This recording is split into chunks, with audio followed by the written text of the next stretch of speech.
melihat industri game di Indonesia menunjukkan peningkatan. Perubahan itu terlihat ketika perkembangan dunia mulai beralih ke era digital.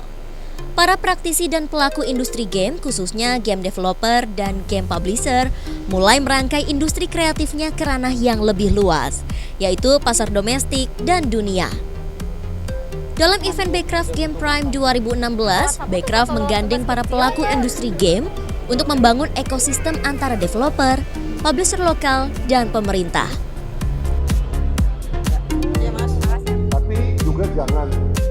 Dalam hal ini, Kepala Badan Ekonomi Kreatif Triawan Munaf berkomitmen untuk mendukung pembuatan ekosistem itu menuju perkembangan industri digital game yang diminati dunia.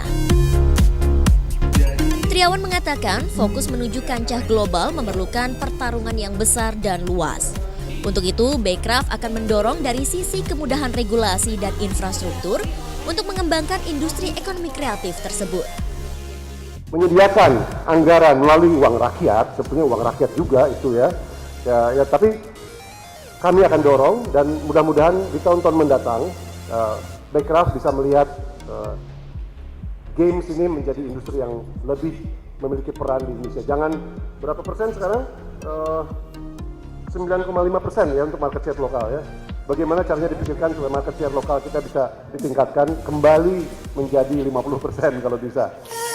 Triawan melanjutkan, upaya sosialisasi dan kampanye juga dibutuhkan untuk mencari dukungan dari berbagai pihak terhadap perkembangan industri game. Kedepannya, Backcraft juga akan menyelenggarakan company online maupun offline bagi para pelaku industri game untuk mengasah pemahaman yang lebih tinggi. Namun tak dapat dipungkiri, menuju kesuksesan berkarya dalam dunia digital game dan developer membutuhkan waktu yang cukup lama. Seperti Narenda Wicaksono yang membutuhkan waktu 5 tahun untuk mengembangkan game sehingga bisa diterima di seluruh Indonesia. Ia mengatakan Indonesia memiliki pelaku industri game yang cerdas dan memiliki kesempatan yang sama untuk sukses. Kita lihat sekarang ya, game-game yang bagus yang dari Indonesia, ini nggak cuma dari Jakarta, ya kan? Nggak cuma dari Bandung, ada dari Salatiga, ada dari Surabaya, ya kan? Bahkan kemarin ada publisher besar lain itu melihat satu game dari Pekanbaru, gitu. Dia bilang, bagus banget nih, mau gue publish di Line global, gitu kan? Loh, ini Pekanbaru. Artinya apa? Harus ada desentralisasi, ya kan? Terhadap apa yang effort dilakukan oleh pemerintah supaya semua bisa dapat kesempatan yang sama, karena sukses itu hak semua orang. Semangat membuat konsol game terlihat dari pelaku industri game virtual reality atau VR, Nico Alius. Butuh waktu mengembangkan teknologi game yang nyata dalam bentuk 3 dimensi yang disimulasikan oleh komputer terhadap suatu objek nyata atau imajinasi, sehingga membuat user seolah-olah terlibat secara fisik pada game tersebut. Dalam game berbasis VR, piranti yang digunakan biasanya berupa kacamata VR, walker atau sensor gerak kaki, gloves atau sensor gerak tangan, dan headset.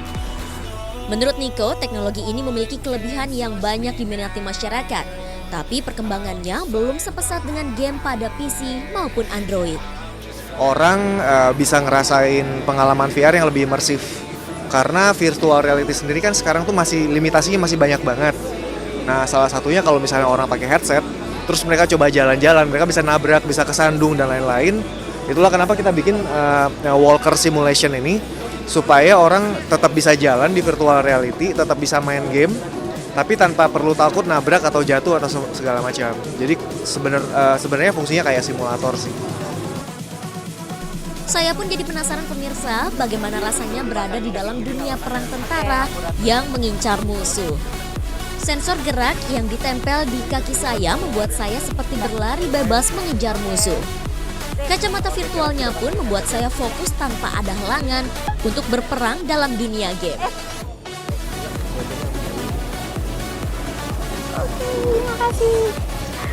Wah pemirsa, ternyata pengalaman yang terbaru buat saya yaitu bermain game melalui VR. Teknologinya sungguh menyenangkan, saya seperti berjalan di dalamnya dan benar-benar nyata gitu pemirsa. Teknologi memang tidak dapat terpisahkan dari kehidupan sehari-hari. Hal tersebut dikatakan oleh Ahdan yang sengaja datang ke event ini untuk belajar teknologi terkini dari game. Ia dan teman-temannya yang hobi bermain game sejak duduk di bangku sekolah dasar berencana untuk membuat game sendiri. Pesat banget ya perkembangannya, soalnya dari game 2 bit dulu itu cuma tembak-tembakan doang, sampai sekarang udah banyak game udah pakai controller, pakai stick, pakai keyboard itu.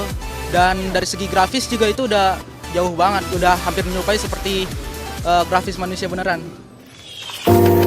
Tak hanya game berbasis komputer, di event ini juga dipamerkan board game atau permainan yang bisa dimainkan secara langsung. Seperti kartu Monas Rush ini.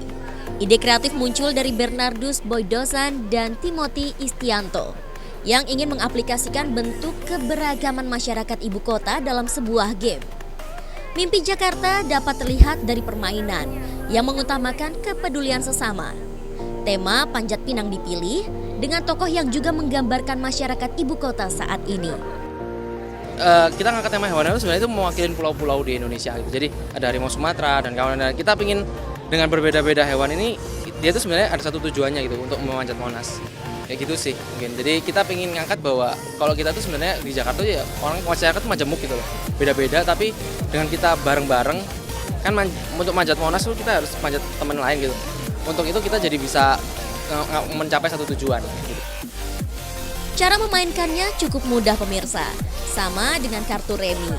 Kartu dipisahkan berdasarkan kategori kartu, kemudian dikocok, lalu dibagikan kepada pemain. Permainan ini sendiri sudah dipasarkan ke toko buku di Jakarta pemirsa, sehingga Anda bisa memainkannya dengan keluarga ataupun kerabat hingga 6 orang. Tak hanya itu, hampir semua game yang diperkenalkan sudah dapat diunduh di Google Play secara gratis.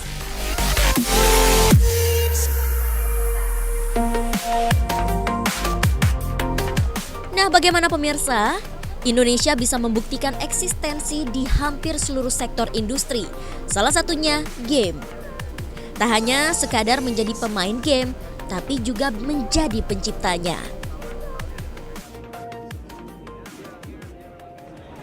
Pemirsa, sampai di sini dulu perjumpaan kita di Warta UKM edisi kali ini. Jangan lupa untuk menyaksikan Warta UKM di episode selanjutnya. Atas nama teman-teman yang bertugas, saya Garnis Giani pamit dari hadapan Anda. Terima kasih atas perhatiannya, selamat berakhir pekan dan sampai jumpa.